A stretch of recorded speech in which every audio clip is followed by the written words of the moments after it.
Klasifikasi materi dan perubahannya. Di sini ada beberapa gambar seperti kalian bisa lihat, yaitu adalah yang disebut dengan materi atau kita sebut dengan zat. Apa sih itu materi? Materi adalah segala sesuatu yang menempati ruang dan memiliki massa. Itu ya, itu mengenai materi. Nah, sekarang kita masuk ke dalam perubahannya. Klasifikasi zat berdasarkan wujudnya. Nah, kita ketahui bahwa zat itu ada wujudnya. Yang pertama ada zat padat. Nah, banyak sekali contoh-contoh zat padat yang ada di lingkungan ya. Karakteristiknya apa saja? Yang pertama, bentuknya selalu tetap, volumenya selalu tetap, letak partikel sangat berdekatan, gaya tarik antar partikel sangat kuat. Nah, ini ya, jadi bentuknya juga tetap. Kalau yang namanya zat padat seperti halnya batu ya, dia nggak bakal bisa berubah sendiri. Nah, ini adalah susunan partikelnya. Kita lihat saja tuh, susunan partikelnya itu sangat rapat sekali ya, itu sangat berdekatan sehingga kuat, nggak bisa ditembus. Nah, itulah zat padat. Yang contoh ya, contoh lain misalkan di sini ada batu ya, yang tadi saya sampaikan, kaca, kayu, gula, dan daun. Nah, itu tidak bisa ditembus ya, karena emang susunannya sangat rapat sekali. Nah, berbeda dengan wujud zat yang kedua, yaitu zat cair. Nah, beda kan, kalau zat cair itu masih bisa ditembus, tapi ada tekanannya juga ya. Nah, apa karakteristiknya? Yang pertama, bentuknya berubah tapi sesuai tempatnya, volumenya tetap, letak partikelnya renggang, gaya tarik antar partikelnya itu sangat lemah. Nah, sehingga kita masih bisa menembusnya ya, tapi masih ada tekanan yang menolaknya kan, seperti itu karena susunan partikelnya. Nah, ini kita bisa lihat ada susunan zat cair ya, itu sangat letak partikelnya itu renggang ya, sehingga gaya tarik menariknya itu lemah, seperti itu. Nah, ya seperti halnya yang kita ketahui bahwa zat cair seperti halnya air ya, kemudian madu, banyak lagi yang lainnya ya, minyak dan sebagainya, itu seperti itu. Kemudian yang ketiga ada zat gas. Nah, karakteristiknya apa saja? Yang pertama, bentuknya berubah-ubah, volumenya berubah-ubah, letak partikelnya sangat berjauhan, gaya tarik menariknya itu sangat lemah sekali ya. Sehingga kalau kita kibaskan tangan kita ke udara, nah itu emang masih ada gaya tekannya, tapi itu sangat lemah sekali ya, beda dengan air. Nah, ini ada susunan partikel gas. Kita lihat itu jarak partikelnya sangat renggang sekali, sehingga gaya tarik menariknya itu lemah ya. Nah, contoh dari benda zat gas ini seperti halnya asap dari pabrik ya, contoh itu ya, asap ya. Asap juga termasuk dalam zat gas ya. Uap air ya, panas itu ya, sehingga menimbulkan uapan kalau misalnya airnya panas itu ya. Nah, itu tentang wujud zat. Sekarang kita masuk ke perubahannya ya. Nah, di sini ada perubahannya, ada perubahan dari padat ke cair, cair ke gas, gas ke padat ya. Nah, contoh di sini ada padat ke cair ya, kita ketahui pasti adalah disebut dengan cair. Kebalikannya, dari air ke padat berarti disebutnya membeku. Iya, betul sekali.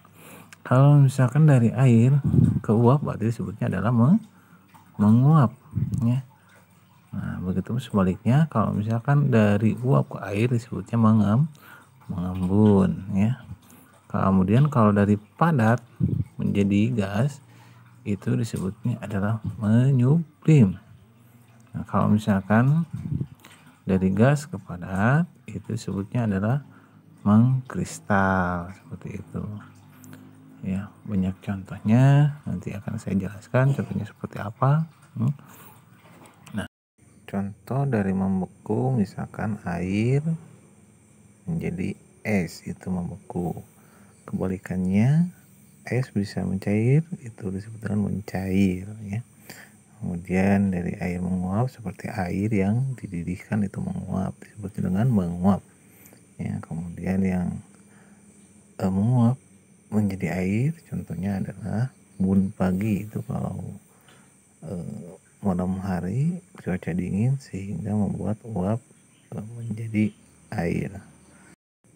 Contoh menyublim kapur barus yang diamkan, dia akan menghilang karena menguap.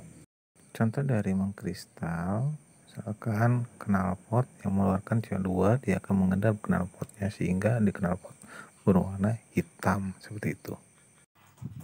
Oke, kita sekarang masuk ke dalam sifat zat. Sifat pada suatu materi, ya, atau sifat zat.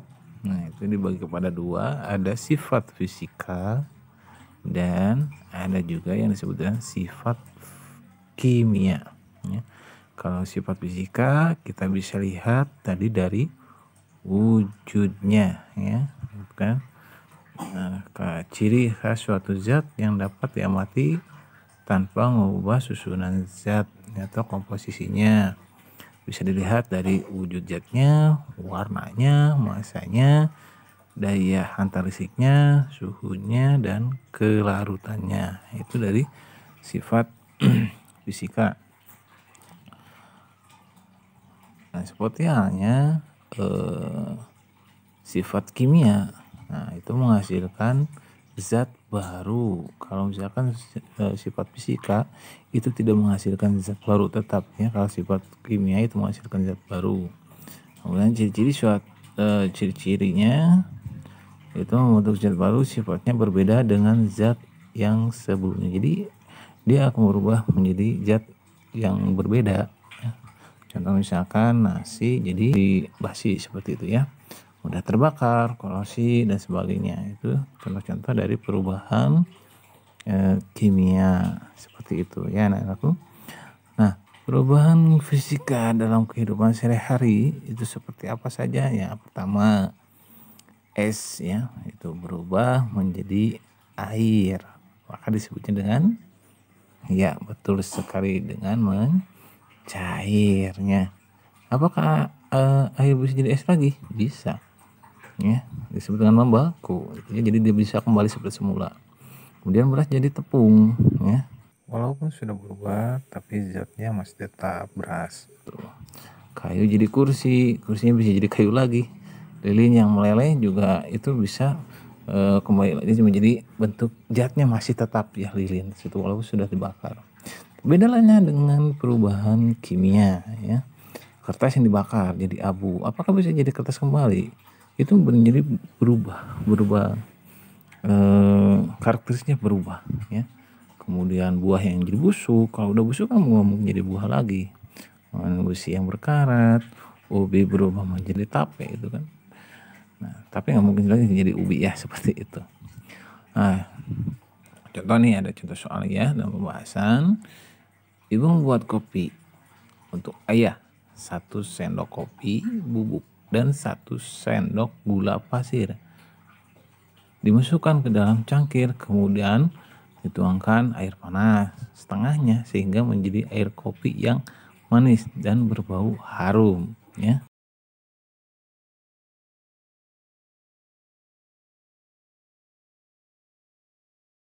Nah, coba lihat di gambar di sana ada nomor 1, nomor 2, dan nomor 3. Nomor 1 berarti itu uapnya, nomor 2 berarti air kopinya, nomor 3 berarti cangkirnya. Berarti ada nomor 1 zat gas, nomor 2 zat cair, nomor 3 adalah zat padat, ya, seperti itu. Nah, itu ada pertanyaan. Di dalam peristiwa tersebut disimpulkan zat 1 Dan zat 2 dan zat 3 masing-masing memiliki sifat mana? A, B, C, atau D, ya. Jadi lihat apakah bentuknya berubah atau volumenya berubah atau tetap. Jadi dengan belajar yang sebelumnya kita sudah paham mana jawaban yang tepat seperti itu. Nah, kira-kira menurut kalian mana ini jawaban yang benar? Apakah A, B, C, atau D? Marilah kita bahas ya. Apakah jawabannya A, B, C, atau D? Nah, di sini penjelaskan nomor 1 itu adalah uap ya, panas kopi. Nah, di sini ya. Kemudian nomor 2-nya ada air kopi. Nomor 3-nya adalah gelas. Nah, uap panas berarti zat gas, air berarti zat cair, gelas berarti iya betul sekali zat padat ya. Nah, nomor 1 itu adalah gas, bentuknya itu dan volumenya pastinya berubah. Benda nomor 2 yaitu air itu termasuk pada zat cair, berarti berubah bentuk dan volumenya tetap.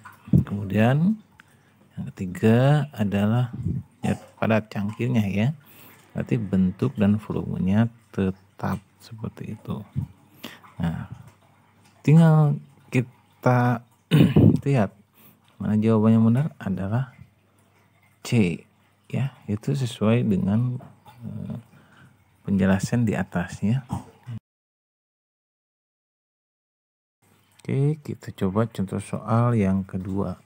Perhatikan data hasil percobaan berikut. Air dipanaskan akan menguap. Logam dipanaskan akan membara. Besi dibiarkan di tempat terbuka akan korosi. Korosi itu berkarat ya.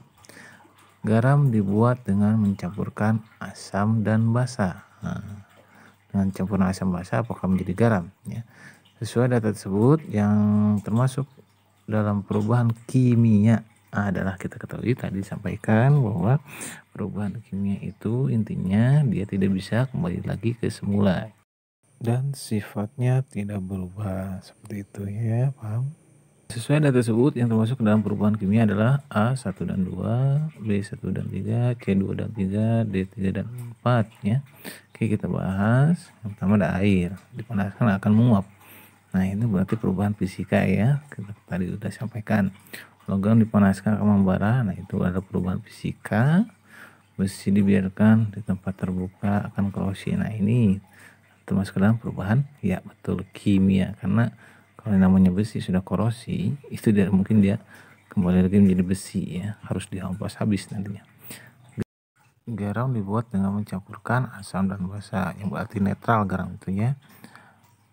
Nah, itu disebut dengan perubahan kimia. Jadi jawaban yang betul adalah D, 3 dan 4.